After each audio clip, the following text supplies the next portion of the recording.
What is going on, everybody? Welcome back to another live AMA right here on the channel. Thanks again so much for dropping back. Go ahead and smash that like button right away. Share this out with your friends, family. Come on and jump in. Tonight, it's Bunnyverse. We're going to dive in, and we are joined by three men at the helm here at Bunnyverse, Sush, Brad, and Steven. How are y'all doing?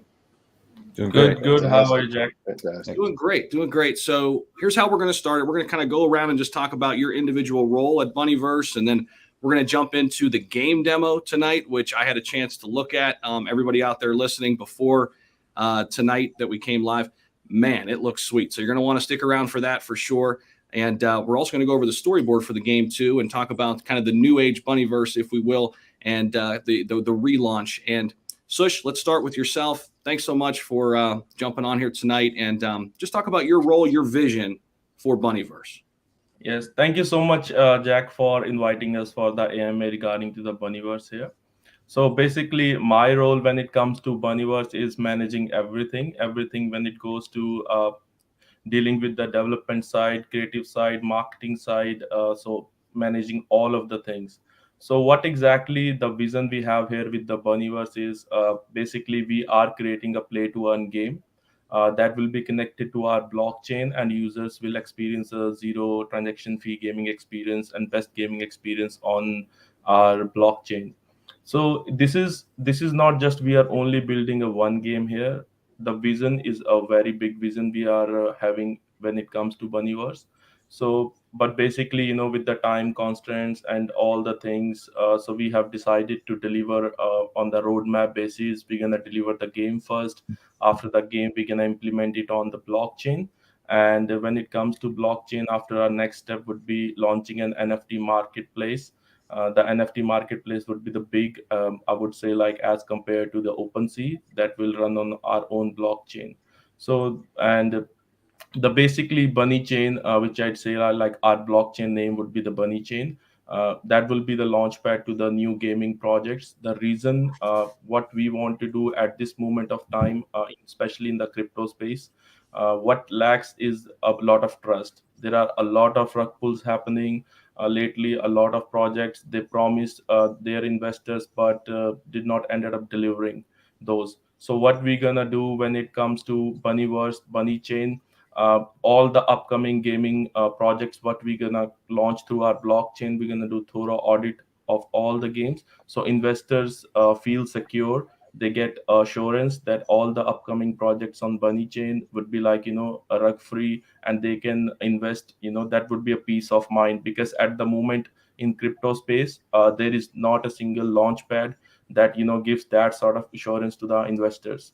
So this is the plan behind we have when it comes to the Bunny chain and the game. What we are working on at the moment with Brad and the team, that will set the standards. Like all the investors, all the people will, when they're gonna see the demo which you're gonna show, they're gonna see what sort of game we are building, and that will set the standards of the Bunny chain. Like this sort of the quality we will be bringing to the market. So I will hand it over to the Brad. He is the development head of the Bunnyverse and taking care of all the development side. Thank you, Sush. Brad Joyce, co-founder, along with Stephen Murray, is on the AMA with us as well. Bingeable background goes back into the mid 90s, late 90s. Sold a small tech company, exit back then. Then I started consulting from that time forward, mostly with startups. Had a chance to invest in the company back in, what had been, Stephen, 2004? Yeah, about that. Something like that. 2004. Stephen was one of the co-founders and the chief creative officer of that. We hit it off tremendously day one. I would say that we're like the perfect balance as a team. He's great at what he does, I'm great at what I do, but together we're an incredible force. And we have a team that we've had for quite some time that we're just really proud of. It took a long time to develop this team, to have the trust and the commitment that we have with them. We have spent a tremendous amount of time and effort building out our own custom blockchain for our core business in the TV and film sector. But then we were approached by Moon God, who's a friend of ours and also was involved with that project early on. And he made us aware of Bunnyverse. So we invested early on, and then we were made aware of some challenges that arose. And they asked would we consider looking at taking over the development. And Once we met Sush, we felt very comfortable. One thing with Bingeable, we try to align ourselves with people who want to do it the right way, with integrity and honesty. You know, none of this hiding behind an avatar, hiding behind a name, just being very forthcoming. This is who we are. This is what we plan to do. And we want you to be proud of the community. We want the community to get engaged and amplify, give them tools and resources to keep pushing the message forward as we progress on the project. And that starts with us leading by example, right? We have to do the things we've been hired to do. We have to hit our milestones. We have to deliver a quality product. And we intend to do that very much so. When we align ourselves in any project, you don't just get a large team of developers. You get a group of people that are passionate about the project. We won't take on a project just simply for money. We have to believe in it. We have to want to support it. And we never ask for tokens. I feel like when devs are asking for tokens that they shouldn't, it's not their vision, it's not their project. They're getting paid to execute on some code and a strategy and deliver it.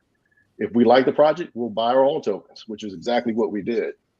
So with that being said, we just have a lot of history. We've been around for a long time. Between me and myself and Steven, we're great for a reason. We're getting up there in age and been in this space for tech and understanding crypto, Web3. Steven was an active part of when Web2 really took off and what that meant with social media and so forth. So we try to bring strategy and suggestions on marketing, product design, code, all those different variables, but do it with complete integrity and honesty. And that's how we plan to move forward. Now that we've finished our bigger project and are starting to do other projects, everything we do will be at a high level. And we're very honored, and we want to thank Sush and his team for giving us the opportunity. Love it. Absolutely. Shall I introduce myself? Yeah, Brad already introduced me. I'm Stephen Murray. Yeah, I mean, I'll just echo what Brad said. One of the things that we care a lot about, everybody on our team has a long history, mostly in the entertainment industry, but a lot of tech as well. And a big part of what drives us and motivates us is the idea of building community around people who are really trying to do something to change the way the system works, to change the world for that matter. Our slogan or mission statement that we have here at Bingeable is, if you change the world for creators, creators will change the world. And so we are drawn to projects that have a similar sort of ethos. And as Brad said, when we heard about Bunnyverse, we really liked the concept. When we talked to Sush, it was an instant connection, really feeling like he was trying to do it the right way. And we felt like we could add to that. We felt that we could help him see that vision through. And the other thing that we've been really excited about and enjoying is the community that is already around Bunnyverse is so passionate and so excited about Sush's vision, and for us to be able to be part of that is really exciting. And when we started throwing around the idea with Sush of this hashtag Bunny Says campaign, it really came from this idea that what Sush and his team are trying to do and what we're trying to help accomplish is to do something that recognizes the power of Web3 is to shift the balance of power from the network to the creators and the communities they build. And that is an extraordinarily powerful thing that we just were so excited about plugging into. But if you're going to do that, we wanted it to be the whole idea was, what if our bunny was like Confucius? What if he was really wise? And what if he was out there saying to the community every day things that are about coming together, that we're stronger when we're together, that community can change the world. Sush, letting us come in and contribute in that way was really awesome. And we're thrilled to be able to share with everybody today what we're going to show you with the game that we've come up with. Awesome, Stephen. Thank you so much. And we're going to jump into that storyboard in a little bit here, so don't go anywhere. And again, like this video so it gets out to more people and they come and join us and hear about this great project as well. And Sush, I want to come back to you because I'm watching all the comments roll in, and a lot of people are saying, that they're so happy that you decided to dox, right? And I think Sush we trust. In Sush, we trust too. Yeah. Tell me about your decision to dox and kind of where you see yourself now in the new Bunnyverse, and just talk us through that. So, look, what I believe personally, if I'm planning to do something really good, like I don't think I need to hide my face and do something, behind the like fake picture or fake graphic or something. So definitely, I already told my community in the past that we will be building the trust, right? And I feel like personally, if I'm doing something really good, I don't mind sharing my face. So definitely I was personally like waiting for the right platform where we can just show ourselves. Even Jack, when I spoke to you earlier as well, I never hesitated to for a video call, because even you definitely wanted to go through and make sure the project what you are doing, the AMS and everything, they are legit and everything. So yes, I even do the video call with you. Even in the past as well, when I spoke to a lot of people, I prefer to have a video call with them as well. But when it comes to giving the face to the community, I was waiting for the right opportunity, waiting for the product what we have, we want to show to the community. So I think like this is the right platform for that, and that's why today I'm here. I love it. I love it. So another question for you, Sush. What have you learned throughout this process of taking on a different role? Yes. So first of all, what exactly I have learned throughout all this process in last 1 month, been gone through a huge transformation, I would say. So when it comes to picking up the team, what I personally decided, when we have to pick up the team, we gotta pick up the best people in the in the market, and they have a good intention. They actually listen to my vision and not just come on board just for the sake of money.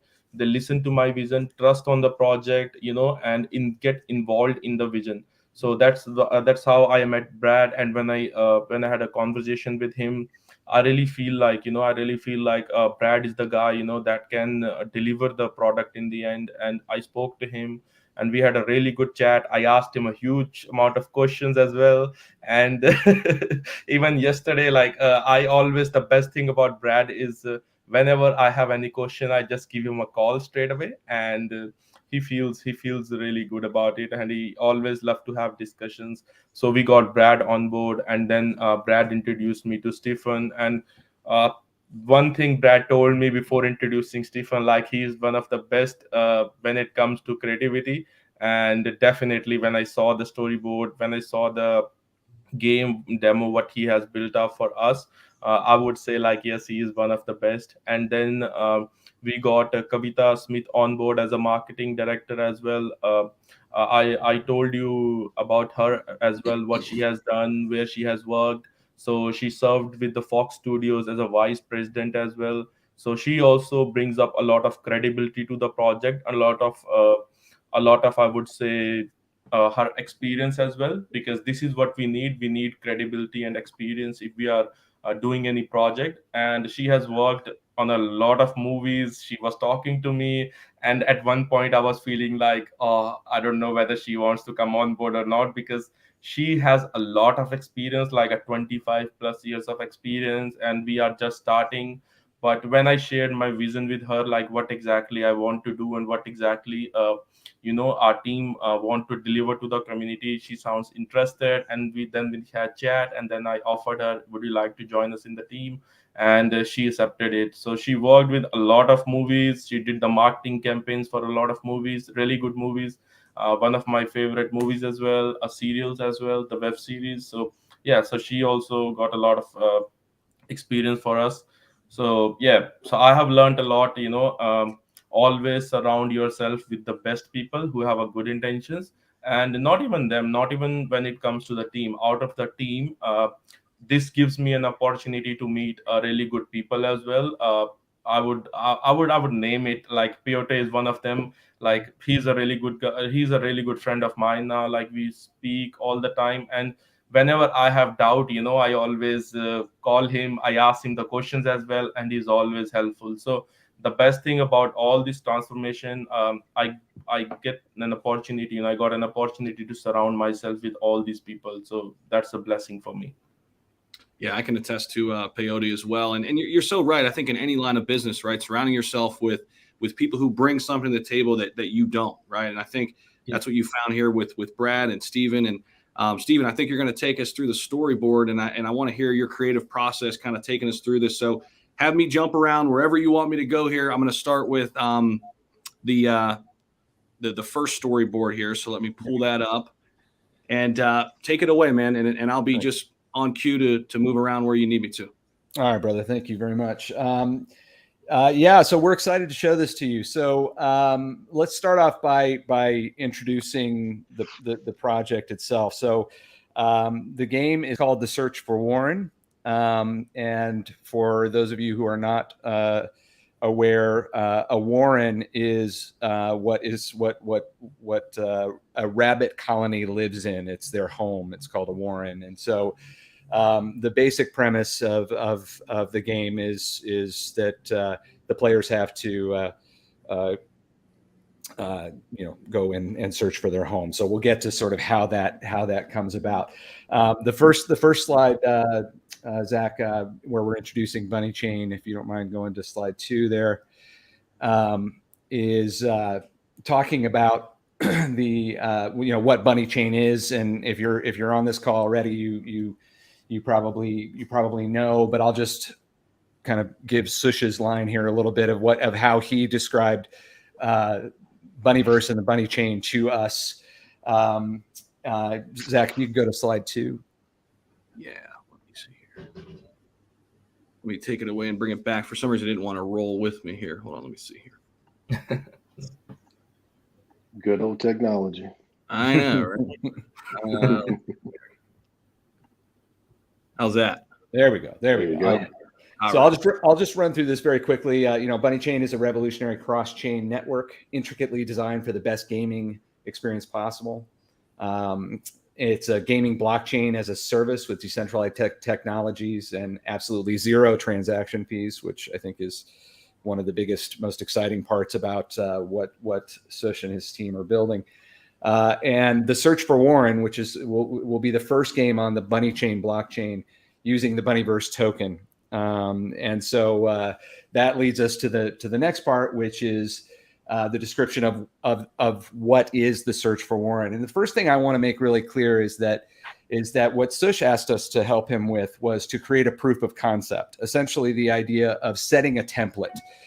This platform is designed, obviously, to have multiple game developers working within it, not just ones that are created by Bunnyverse and within the internal team, but other game developers, as well as the community really collaborating with these games. So it's the goal was to set the template, as we say, with this proof of concept.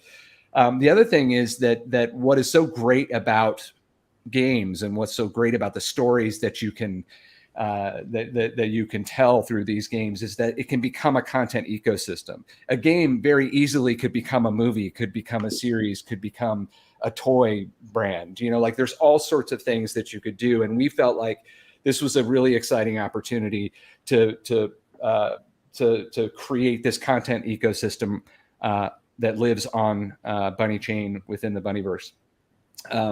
And I already alluded to, that this hopefully will be the first of many different worlds within the Bunnyverse and a collaboration with the Bunnyverse community as well as game developers around the world.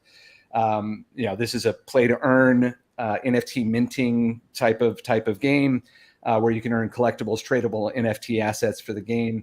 One of the ideas is to have NFTs that are cross-game, cross-platform, and composable, things that they can change, they can grow, they can morph.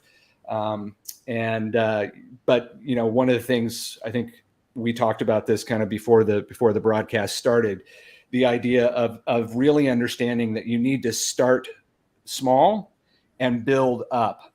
We have a pretty big vision for this thing, but we're going to start in a way that we think will get us into the market quickly, but start the story. But really, the goal is to kind of build up to something much bigger, and we're gonna share that here in a second. But if we go to the next slide 4, Zach, we're going to talk about the first game. We're referring to the first game as a prequel. We're looking at the game, The Search for Warren, as almost like a multi episode film series, where we're telling a very big story that takes place over time. And we're going to start, this first game is what we refer to as a prequel, and it's the Battle of Sarnas. And I'll just read, if you can't read it here, I'll read it for everyone. For centuries, the kingdom of Sarnas has been building a network of fortified towers and castles on the edges of the Wizard King's empire. Within these fortresses are magical elements, which, when brought together, could bring the Sarnassian warlords extraordinary power. Sensing the growing threat, the Wizard King dispatches his most loyal and fearsome warriors, rabbit folk known as Leporiids, to capture the towers and destroy the magical elements hidden inside. And so we'll go to the next slide. And I'm gonna not go into too much detail here. I think you can understand basically what we're doing here. The objective is that players will join and match either as Leporiids who battle to destroy the Sarnassian Empire, or as Sarnassians who are fighting to defend their towers. The idea of the game modes and the gameplay, we're going to be publishing these here in a little bit, where you can dive into a little bit more and see what we're doing. But the idea of the story is that as the Leporiids defeat the towers, and you're gathering tools, you're gathering resources as you accomplish certain things like various different training and different missions that you accomplish. You are collecting these assets and resources, which are going to be things that you need to carry on through the game. But what happens in the story is, at the end, when the last tower falls, something dramatic happens and leads to the next part of the game, which we will get to.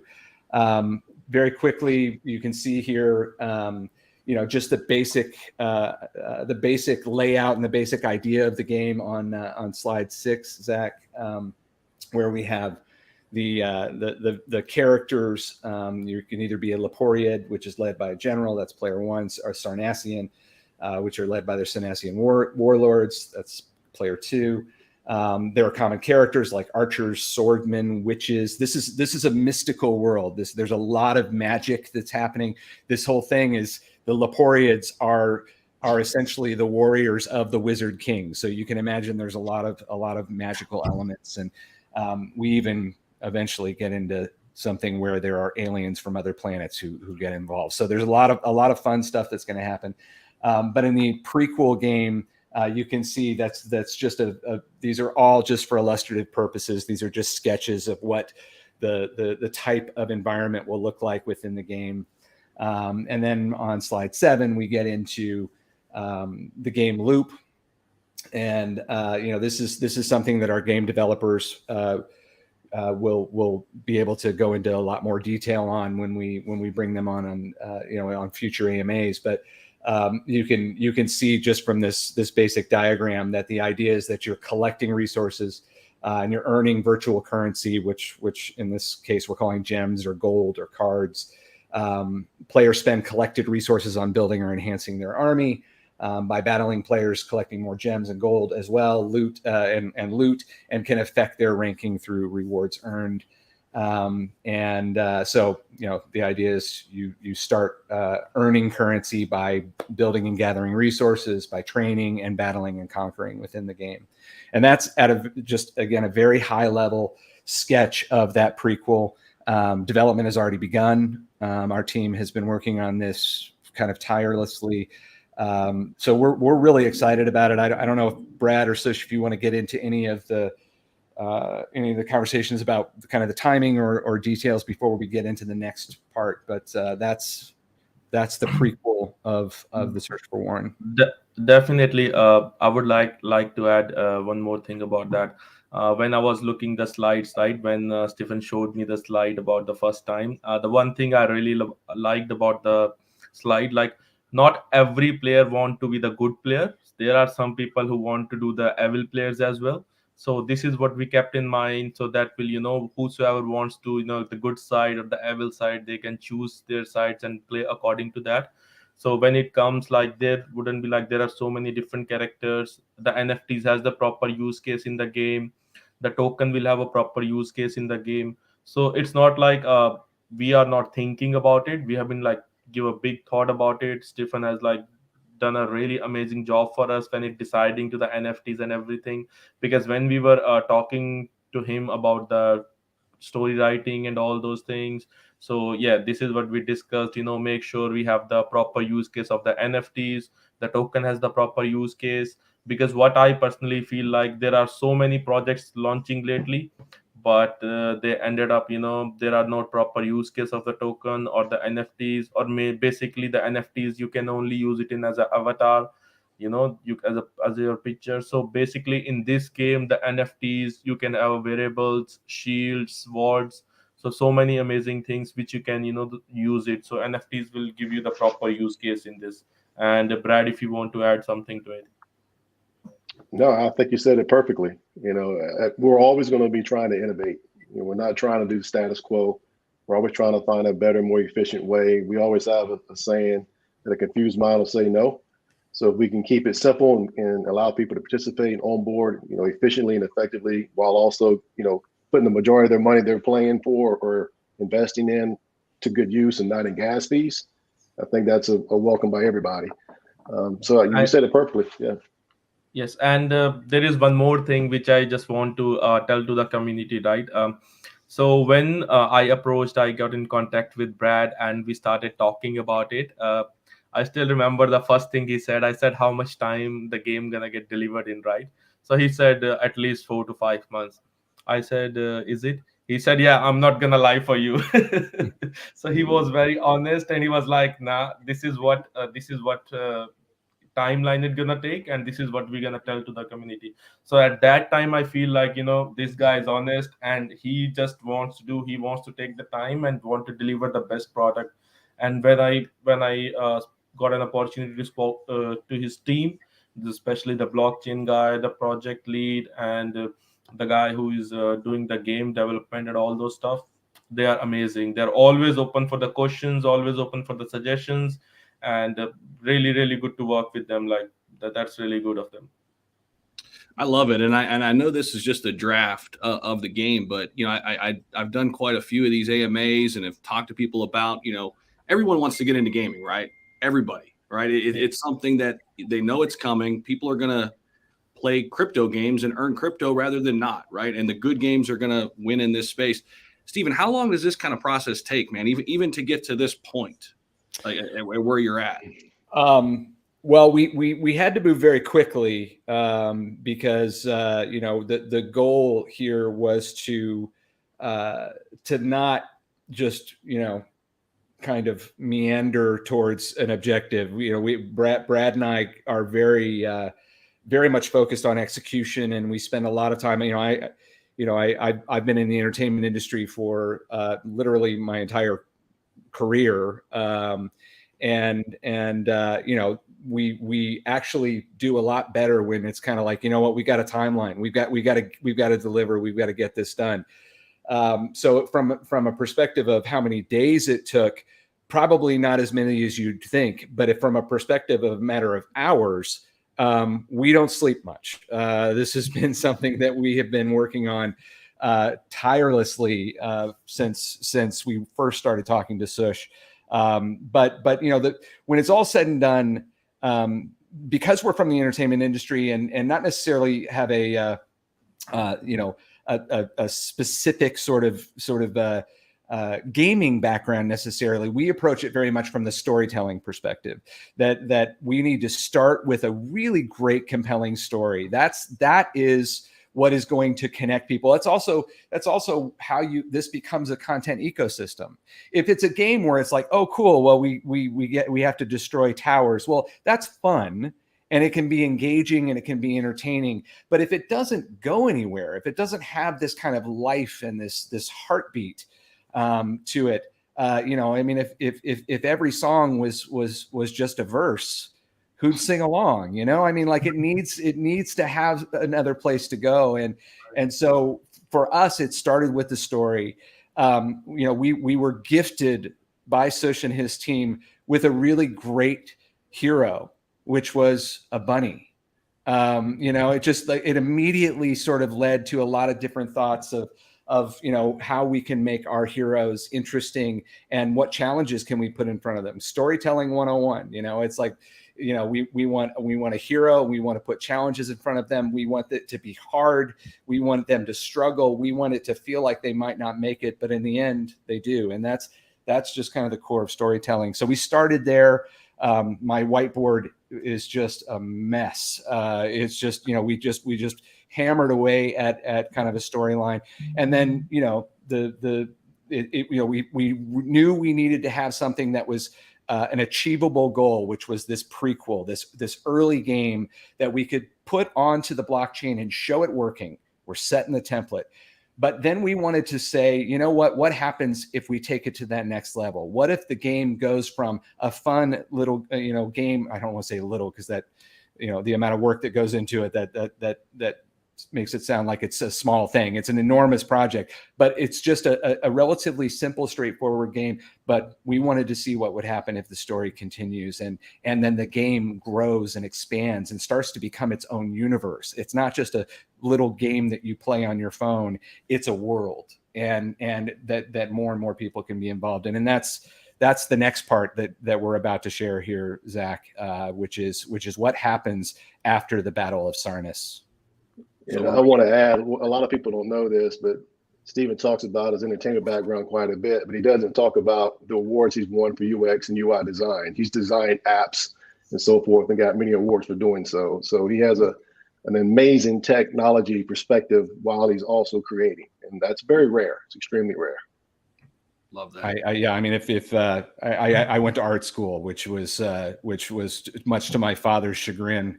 I went to art school and then got in the music business and then started making movies. So, it's been a wild ride, but it's always had that sort of, design approach and technology powering storytelling has always been my passion. And exactly, because this is what happened, when you bring the best people on board. Because what I told to Brad and the team to build a game, right? Just a game. But when Stephen comes on board and he was like, what after that? His question was, what after that? Right. And then I started to think, because a lot of games in the market, right? They just have a game. People keep on playing, they get bored, or they update their graphics and all those things. But he asked me, what after that? So I was like, oh yeah, that's an interesting question. Then he gave a suggestion. What if we go season by season? This is a season 1, and then we're going to launch a season 2. So all the players, they get excited. What's coming next? What's coming next? So this is how we can improve the game with the time period as well. And this is how we can deliver more to our investors and the community. So that was it also brings the community involved in the process of the creation, right? It allows in those seasons, they can help dictate some of those next variations and engage in that community. And we always believe that whether it's a fan, a community, they're all communities. Keep them engaged and let them be part of the successful, launch of a project like this. Let them feel like they have ownership. Let them feel like they're part of the success and contributing. And you do that by engaging with them and keeping the conversation open at all times and let them have a voice. And that's something that Stephen's always done extremely well with. He's building these communities, is just continue to create content that people engage with. And then, as he always says, amplify. Amplify the project. You want the project to succeed, as we give you assets and things along the way, put that out to everyone you possibly can imagine. Be proud about being involved with Bunnyverse, like we are, and the rest will take care of itself. Brad, I love that too, right? Because that's really at the heart of decentralization. It's community. Absolutely. It's about giving the power back to the people and letting them be the governing body, right? And I think at the core here, the fact that they're going to have a say-so in what the future looks like for Bunnyverse in terms of the game, I love that. I think that's great. It's the way it should be, for sure. Yeah. 100%. Are we ready to take a look? I think everybody's waiting. Let's do it. Yeah, let's see what happens after the Battle of Sarnas.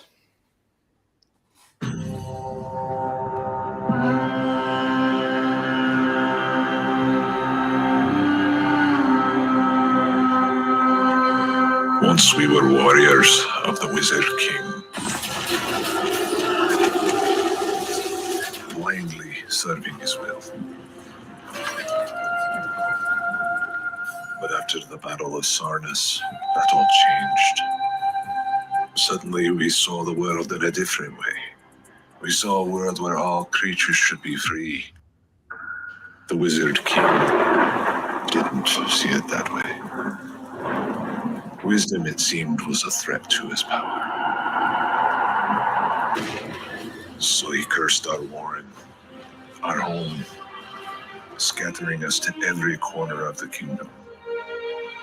Now, alone, lost, we must find our way back through dangerous lands where it's hard to tell the difference between friend or foe.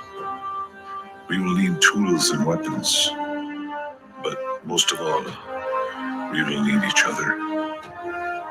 The search for our warren begins.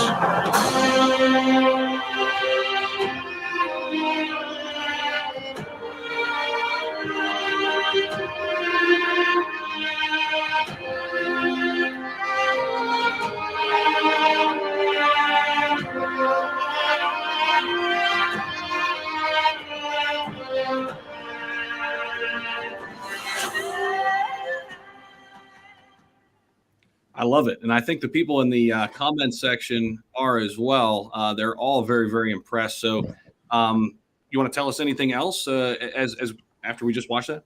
Yeah, I mean, so a couple of things that we felt were really important, and if you guys have noticed the campaign that we've been doing with the hashtag Bunny Says, with the idea of talking about wisdom and all of that, and community, we really felt like the story needed to hinge on those ideas. And basically, the premise is at the Battle of Sarnas, when the last tower falls, the magical items that the Sarnassian warlords had been hiding basically impart wisdom onto the Leporiids, onto our rabbit folk.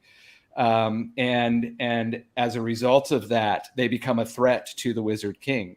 Well, isn't that kind of a cool imagery for where we are in the world? The smarter the smarter you are, the more you know, the more powerful you are.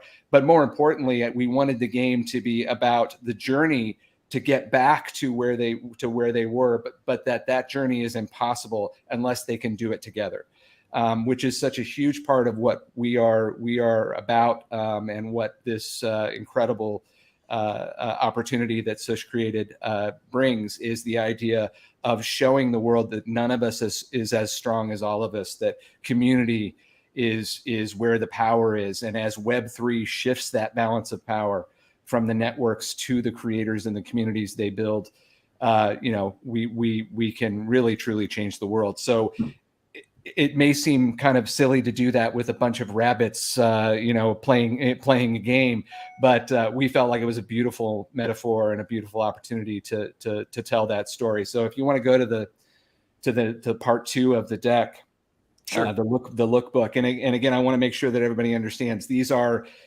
what we refer to as pre-visualizations. These are just at a high level telling you where we're headed. The team of developers and game designers will be going in and making the very specific decisions about how each element will work. But this is again at a high level talking about where we go from here. As Sush mentioned, we are breaking this into seasons. We actually have it mapped out as 5 seasons, but we're only going to talk about the first couple because we don't want to give away too much. But the beginning of the journey, I've already sort of described it, and you've heard it in the video.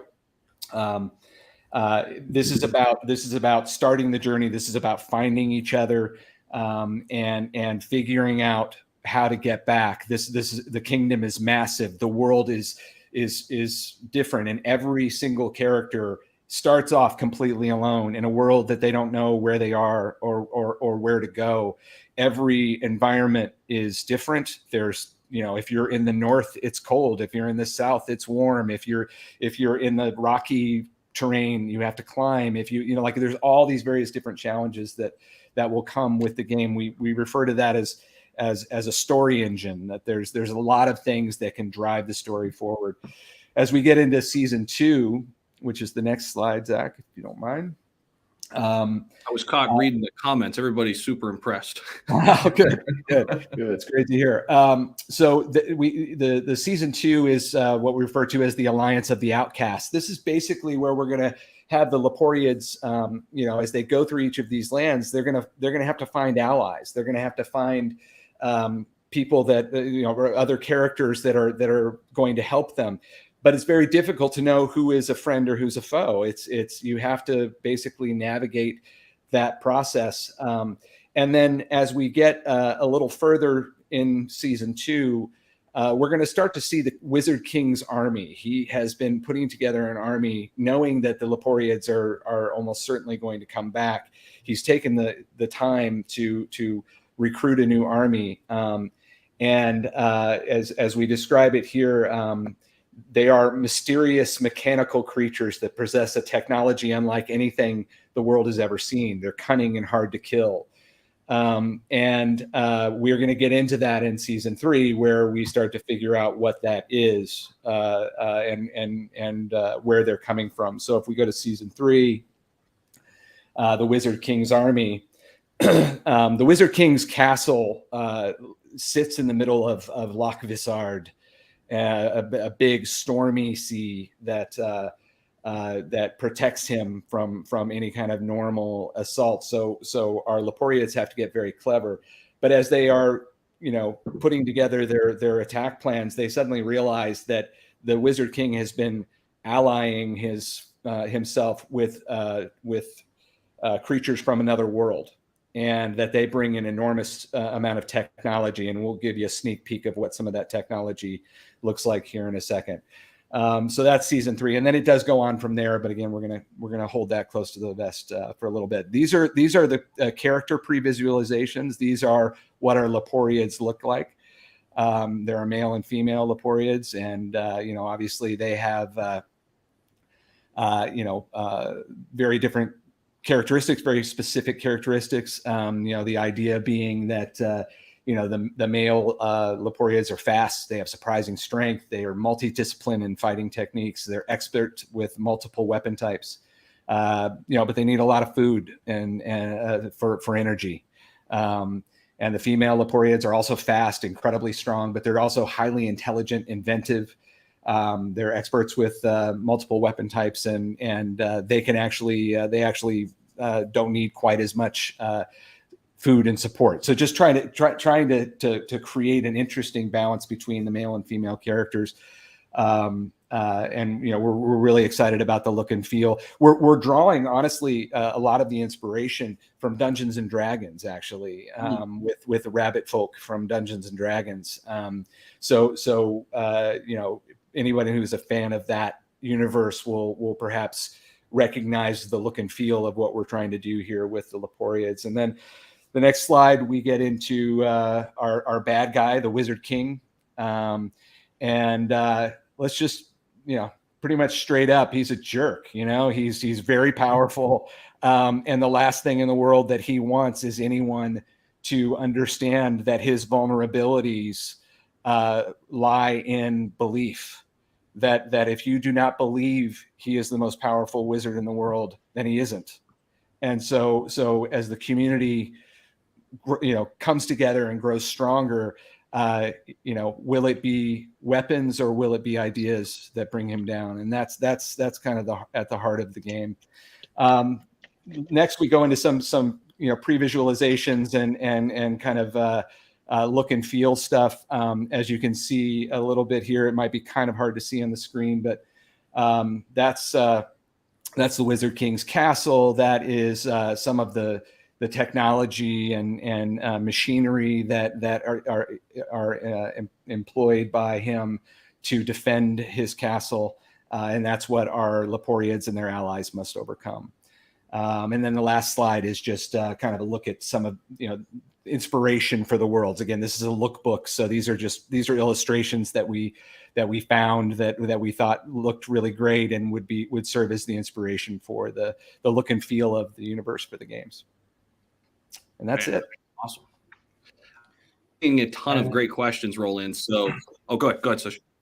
Yeah, and the another thing, what I would like to add, when I saw the the villain, especially in this game, and the character which is designed by Stephen. If you look at the villain, that clearly says that's like a powerful villain. Like it looks like a powerful villain. So yeah, it's really amazing sketch by Stephen about the character, about the Wizard King. So it looks like gives an excitement as well, because for every game, what I feel like, if we are making our bunny powerful, we need to make sure the villain is also that much powerful and gets that much attention as well. So this is where the Wizard King comes in place. I love it. I'm going to try to scroll up and grab some of these really good questions because I saw a lot of them rolling in. But anybody out there who wants your questions answered, keep them rolling in. We're going to jump to that portion of the AMA, so I'll try to get to as many as we can. Iverto, one of my private community members, now he is a big-time gamer. I'm pretty sure he works in gaming too. So if Iverto's impressed, that's a good thing. And he was super impressed in his earlier comment. He says, cinematic trailer looks great. Well done. When will we expect to see in-game footage of gameplay? As we know, it differs a lot usually, and that timeline can really fluctuate. Yeah, I mean, so again, Everto, we're starting with the prequel, and we're using as an inspiration games more like Clash Royale and Clash of Clans kind of look and feel for that early game, for that prequel. It will then go into something a bit more epic, we hope, it's the timing is going to be interesting. I think for the prequel, I'll let Brad speak to the schedule as he manages the tech team. But I think we'll start to see that fairly soon. We'll start to see some screenshots and some character designs specific to that version of the game. Obviously, the next phase is much bigger and will take much more time, and is something that we're going to have to work towards. But as far as the first game, Brad, do you have any thoughts on timing as far as that goes?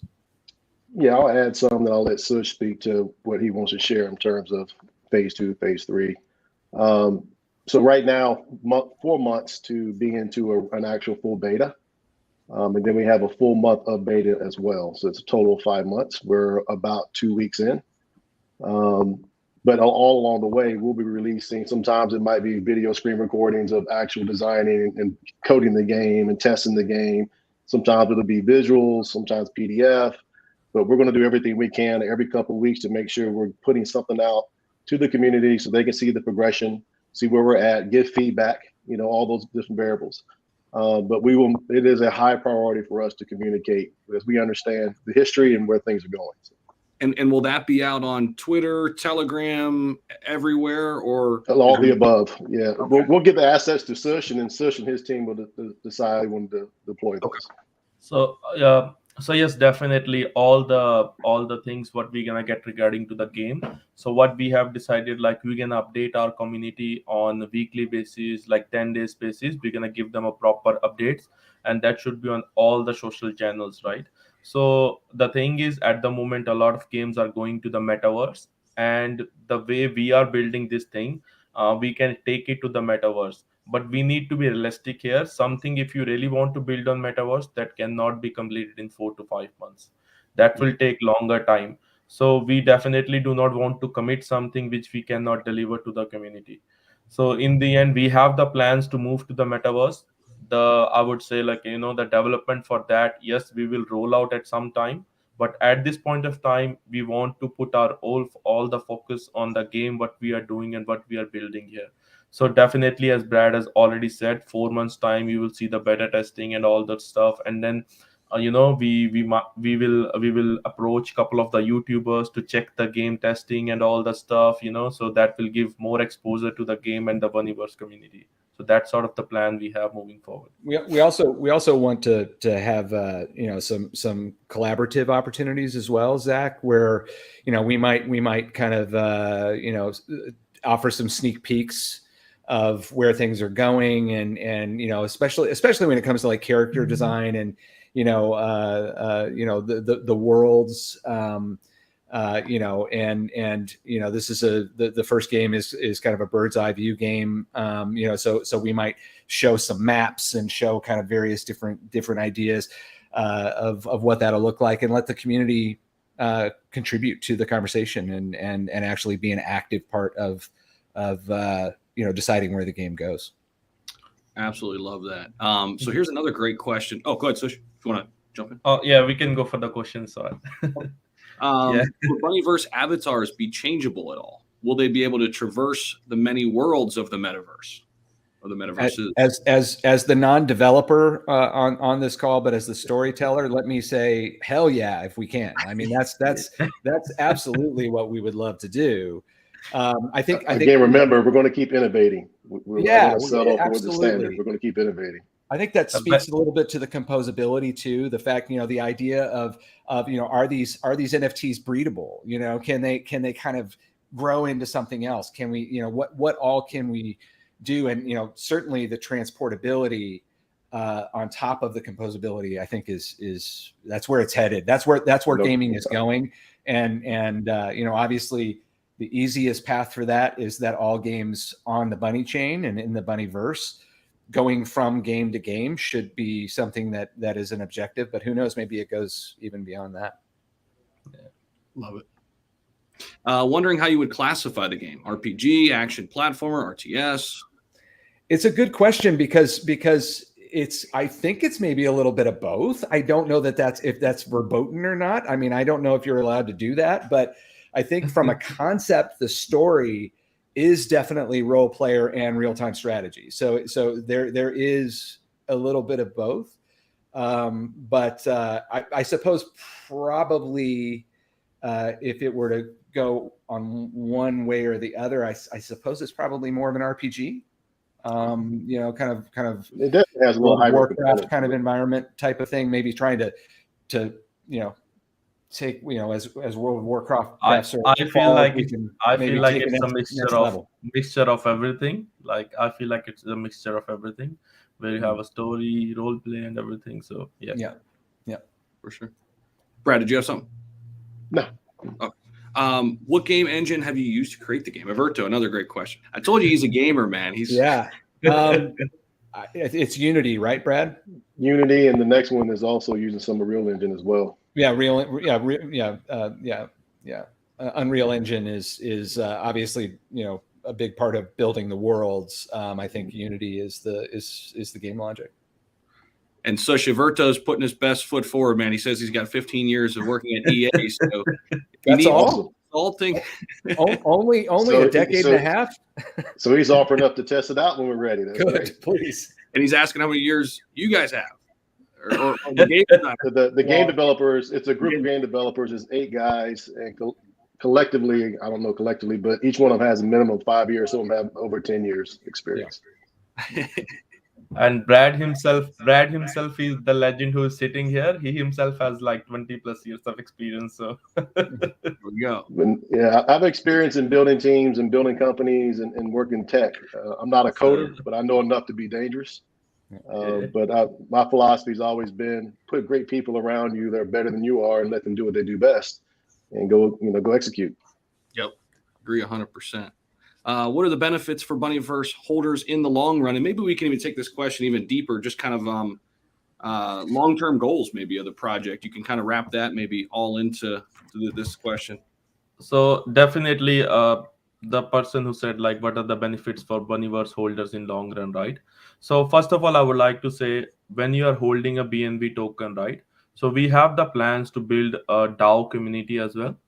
Where we're gonna add all the loyal holders who are supporting us throughout the time, and they will be like come on the DAO to make the decisions when it coming to making the anything into the community, anything into the product, and all those things.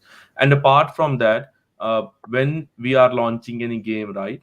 So there will be the small portion of the pre-sale which will be given to all the loyal holders as well. Right. But through time to time, that will be audited. Well, they are the good holders, how is their trading pattern going on and all those things to make sure, we do not want people like that in the are pre-sale, that buying the things and then just selling everything at one go. So there should be a proper trading pattern follow. So we're going to make a document for this as well moving forward, and that will give a more clarity to the Bunnyverse holders. What and the best part is, you can use the tokens in the games and all that stuff, because the game, the Bunnyverse token will play an important game in the game, because without that token definitely you wouldn't be able to play it, and everything, the NFTs, or you are playing against the player, everything will be run on the Bunnyverse token. Sounds great. I love the idea of the DAO too, Yeah. especially with decision making for the game. I think once people get their hands on the game, they love it. They're going to be able to make decisions about it through the DAO. I think that's brilliant. Yeah. That's really where crypto is heading too, right? I mean, that is Mhm. decentralization. There's a lot of centralized projects out there still, and I think these projects who are moving more toward a DAO decentralization, I think those are going to be the big winners. I love it. Definitely. What we as a whole team feel like, community engagement is very important, and how we can we always think about the ideas, how we can get our community more engaged with us. So these are the couple of steps. We want to share them the things, and we want to take the feedback. We always open for the feedback. If someone has a feedback regarding the games moving forward, what we can do and all those things. So this is the plan what we have moving forward to engage our community more as we can. Love it. We've got a pretty specific question here. Looks like somebody in the Netherlands. They've checked Bitvavo. That's where they buy crypto there in the Netherlands, but it's not listed there yet. So what are their options? So we are listed on the Uniswap at the moment. So you can buy it through Uniswap. All you have to connect your wallet, and then you can buy it on Uniswap. And if you have any questions regarding how to buy and all those things, just feel free to jump in our Telegram group, or on Twitter you will get the information. On website you will get the information. So if you still get confused or question, just message any of the community member, even in the Telegram group. Everyone is open to help, but definitely there are right people to to guide you how to do it and all those things. And what like a day ago we were discussing in the team, right? There are a lot of new people, especially into the crypto space. They just buy directly from the exchanges and don't know how to use the wallet and all those things, right? So what we are planning to do, we are planning to release the videos to educate them. So Bunnyverse will do another thing. We will be educating them as well, how they can buy the currency, how they can use the wallet. So for any beginner, any beginner person who wants to invest in the crypto through wallets and all those stuff, he can watch the video and go through that. Love that. Sush, is there something that I haven't asked you, and as you answer this question, I'm going to bring up the website again and bring up the Twitter, and we can go through that.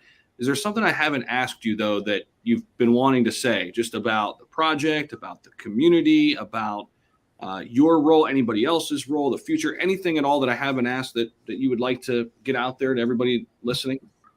So definitely, till now, I think you have covered up most of the things. And what I would like to say to the community, when we started on a very good track, and then we got into some rough patches, I would say.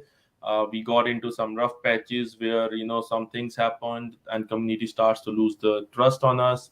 They were thinking like there are a lot of rumors online about like Bunnyverse rug project and all those things. That's why we are waiting for the actual the team to build up something, so we can come and show ourselves, dox ourselves, and show to the people that we are here to deliver something.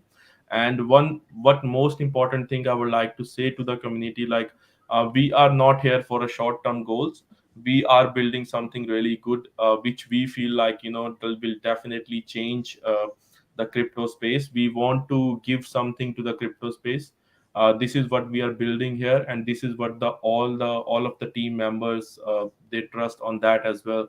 This is the reason, if you look at our if you look at our charts and everything, we always keep the strong liquidity for the people as well, to make sure everyone stays comfort. Even the liquidity is locked for 2 years. So everything we have ensured to the community, to make sure to build their trust, to ensure security wise, like the project is secure. And trust me, like we are building something really good here. And when I talk to the team, the development team and everything, we are here to deliver. This is what I'm gonna say. So this is our goal is. I love it. Looking in for any other questions, and feel free, Brad or Steven, if you guys want to add anything as I look for a few more good questions. Yeah, I mean, the only thing I'll add is that, again, we're honored and feel very privileged to be able to be part of this project. We're going to always lead by example. We're going to try to set the new standard for, there's a lot of great development companies out there, but of course, there's a lot that aren't doing what they should do. We've all experienced some of those situations. We need to set the standard. Crypto and Web3 is here for the long haul. It deserves to flourish and do all the amazing things it's going to do. But we do need to kind of reel in some of the negative things that are happening in the space. And that starts by all of us leading by example. Being honest, being transparent, do what you say you're going to do, communicate at a high level, engage the community, let them be part of the winning, recipe for this. And if we do those things, we're going to continue to build upon that. And hopefully others will see how we operate. And collectively in this project, they'll do the same thing in their projects, whether we're involved or not involved, just kind of leading by example, if that makes sense. That's really important to us, which is why we were never afraid to put our faces out there. We're on LinkedIn. Everyone can look us up. There's nothing to hide. We want to operate with integrity and be very, proud about what we deliver. And we are very, very committed to making sure this project is extremely successful. That's great. And I've been looking at the comments, here and there roll in. And I think people, that speaks volumes. Being doxxed, being transparent in this day and time, I think that's everything, especially anybody who's, had a rug pull happen to them, which I think it's almost all of us at this point. All right? of us. All of us. In one way or another, right? Q4 last year, I was part of 3. So yeah, it happened. And again, that's why we had to lead by example. For sure. Go ahead, Sush. Yeah, I was part of a couple of rug pulls too as well, and this is when I feel like there is not a single launch pad that launches a good project where investors can feel safe, like, yes, this project is coming on this launch pad, then it should be a rug free project, or we can invest freely. So this is the idea behind the whole Bunny chain as well. All the projects which gonna come on Bunny chain through our Bunny launchpad, we will be ensuring that that they are not the rug pull contract. We will have a proper audit to them, and especially when it comes to game standards. Even one of the viewer asked the questions like, a lot of people shows you the demo and then ended up delivering a different game to what they have showing in the demos. So we gotta make sure this is what we are building, and if needed for those projects who wants to come on our blockchain as well, we will be providing them the support of the Brad and the team as well. So they are open to help them as well if they need any help when it comes to development or anything. And so this is the whole idea behind the Bunny chain. So definitely because to build something, it takes time. And our whole team is quite patient when it comes to the time management and all those things. So we will go step by step. We will deliver the game, implement on the blockchain, NFTs and all those things, and then we move towards to the second phase where we want to build the cross-chain swap and all those things. So we have the plan. We want to build the proper NFT marketplace as well. So we have the plans to do things, and then moving forward, the game, we want to take this game to the metaverse as well. So we do have the plans and the roadmap, but the thing is, it always takes time to implement something. We do not want to say to the community, yes, we're gonna build a metaverse game in 3 months, which is not possible. And just ask them to just buy, or do the unnecessary pumps and all those things. So we are a genuine project, and we want our community to trust and believe in our project. And then when they are investing, they know what they are investing in, not like just the name. They know, we're gonna give them the roadmap of exactly what we are building, so they know what they are investing. We're gonna educate them what they are investing in. So it's not like just a random name and a random guy hitting behind a fake Telegram name, and then you are just investing on that. So this is what we are planning to do. We want to give the crypto industry the reliable and trustworthy projects, because at the moment, what I feel like crypto space, what it lacks is good projects and good people. You won't find very good people in crypto space, and you won't find a good projects as well. So this is what the plan is.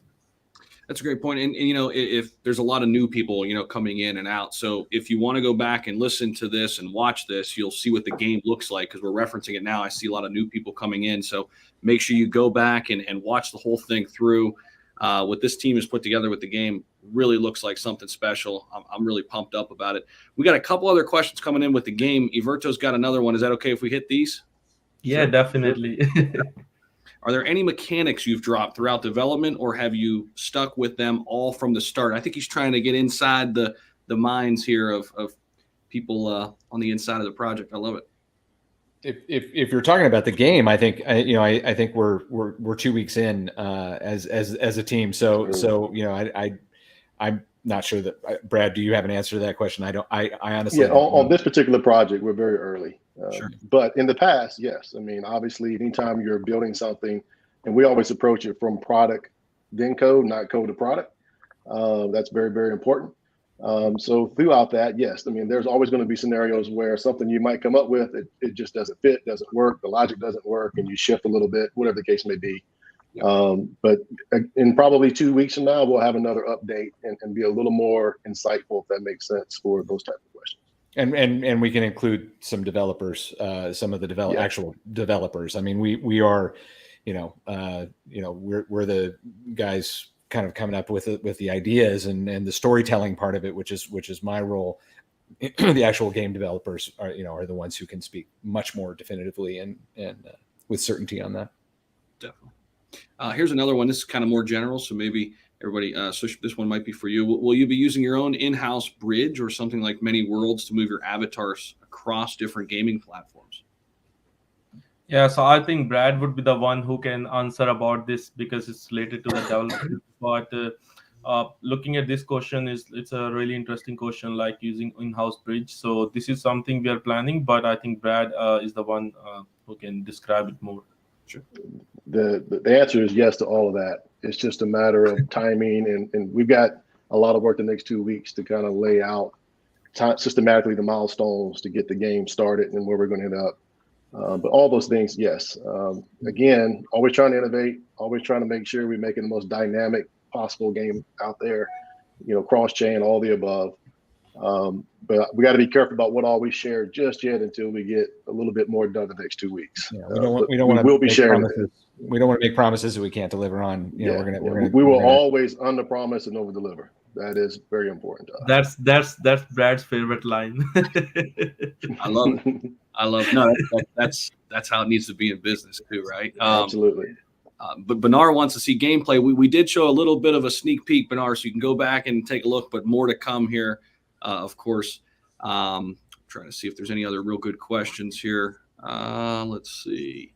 You know what, Sush, why don't we go ahead and address this? Because we talked about this, right? And I think this is an important one. Sush, just talk about your new role and the new vision for the projects and maybe, what happened with this. So exactly, like my role, I would say, like I started in this project when we launched in December. Like before that, I was basically handling all the marketing, development, make sure coordinating with everyone, the project get the full exposure and all those things. But then yes, there were a couple of things that happened. We got pivoted to deploy the contract in the beginning in the December, and then there are a couple of things. So basically, I would say, the old dev who was involved in the project, we find out there were some things, like he cannot be trusted. We cannot trust him. And so that's why we got the new team on board. And definitely what I learned throughout all that process, you always need someone who is willing to show their face, first of all, and, talk to you all the time, available there all the time for you. Not disappear for 4 days, 5 days, and after messaging you, which is not fair for the community as well. So the thing, what I most important thing I learned, I was we need someone, reliable people in the team. And then we got hold of Brad. I spoke to him, and we got really good people, really good people who come on board. Even Kavita comes on board couple 3 days ago, and then Stephen. So we got a really bunch of people, really good bunch of people, I would say, and a really good innovative people who always want to innovate the things. This is what we need in crypto space: the innovative ideas and innovative people. The best thing about, I would say, talking to Brad is he doesn't want to stop at one point. He always want to keep that road open for the innovative ideas.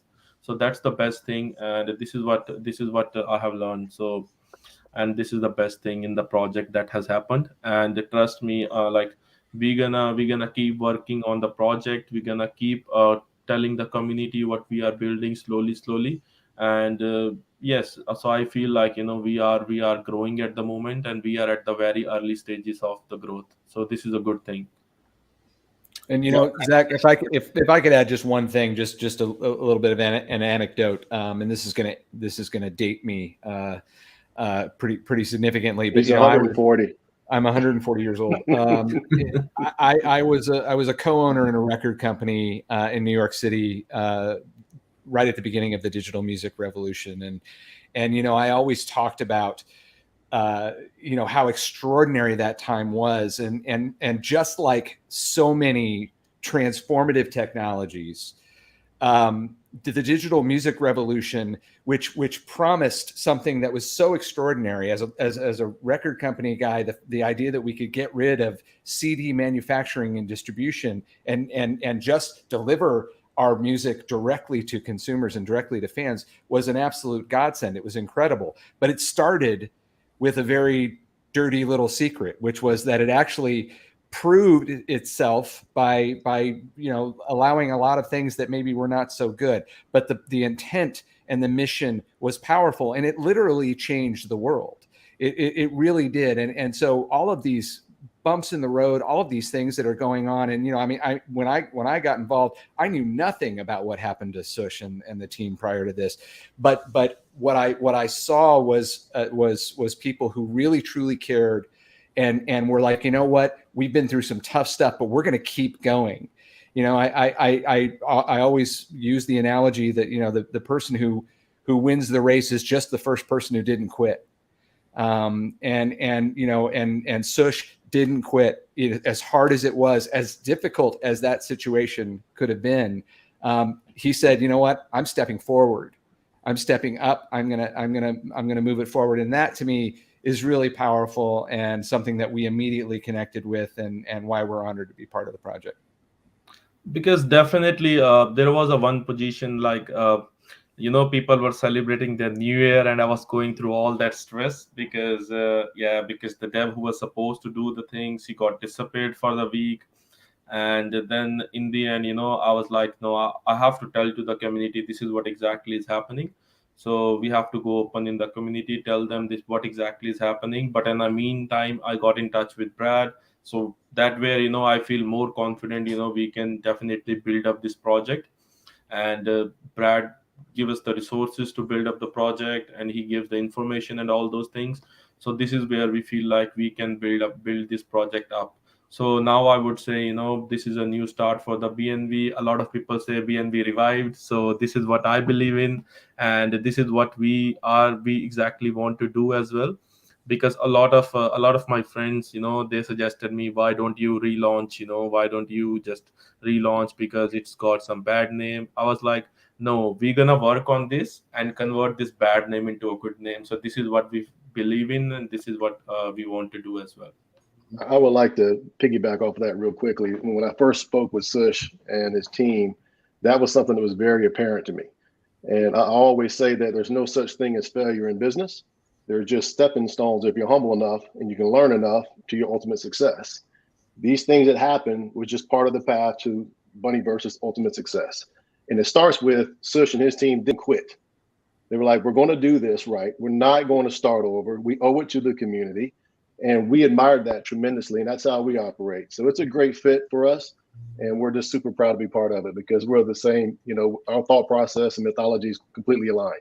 And we'll never quit. We'll always operate with integrity, and we're going to deliver something fantastic.